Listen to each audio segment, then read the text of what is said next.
Naam, nyuma yangu ni uwanja wa Mao Zedong ambapo mchezo wa PBZ Premier League ukiwa unaendelea hapa. Kikosi cha Uhamiaji kipo uwanjani kigomana vikali kabisa dhidi ya kikosi cha New King. Tutaenda kupata fursa au wasaa wa kuweza kuzungumza na baadhi ya makapteni wa vikosi vyote viwili pamoja na makocha wa vikosi vyote viwili mara baada ya mchezo huu kutamatika. Kwanza mchezo ulikuwa mzuri. Mchezo ulikuwa mzuri kwa pande zote mbili. Especially ukiangalia kwa timu yangu wamecheza vizuri. Tumeweza kuwini goli 5. Nimeona kwamba maelekezo wameweza kufuata, lakini kitu ambacho bado ninachosikitika kwamba tumeweza kupata goli 5 lakini bado tuna nafasi nyingi tumeweza kuzikosa. Na kwa mchezo ukiangalia ni kwamba hata wao wamejaribu kuja kufight, wamejaribu kuja kuattack, lakini kwa pande wetu defense wameweza kufanya kazi vizuri wakiorganize pamoja na midfielders. Kwa jumla timu yangu ilicheza vizuri na kwa dakika zote 90 nimeona kwamba wameweza kufanya transition, wameweza kufanya tackling katika maeneo ya defensive, wameweza kuwazuia wao mastrika wao. Kwa jumla timu nzima imecheza vizuri na nashukuru sana. Siri kubwa ni kufuata maelekezo na sisi wenyewe kujituma, basi hiyo ndo siri kubwa. Kocha kubwa zaidi alikuwa anasisitiza tunachokifanya mazoezini ndo tukitoe tuje tukilete uwanjani.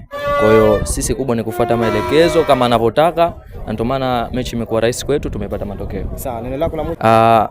Malengo yetu ni makubwa na yatafikika. Hilo ndo kubwa. Kwanza tunashukuru Mungu, tumeanza mechi salama, tumemaliza salama, lakini pia matokeo sio rafiki. Tumekutana na timu moja nzuri, inacheza vizuri, ina mipango mizuri.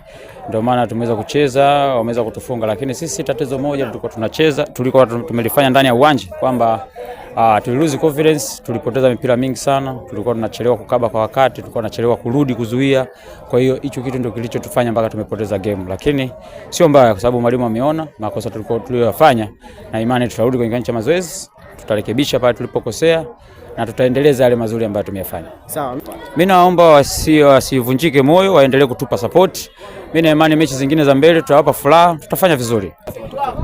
Mchezo ni mchezo wa makosa. Kwa hiyo opponent wetu walikuwa wazuri, tumefanya kitu kizuri, tumefanya makosa, wameyatumia, tumeadhibiwa. Tumefanya makosa ya kimpira, tumeadhibiwa. Ndio mpira. Sawa. Mpira una matokeo matatu: kufungwa, kushinda na kudraw. Tumepoteza hii mechi yetu ya pili, tumepoteza, na ndio mpira.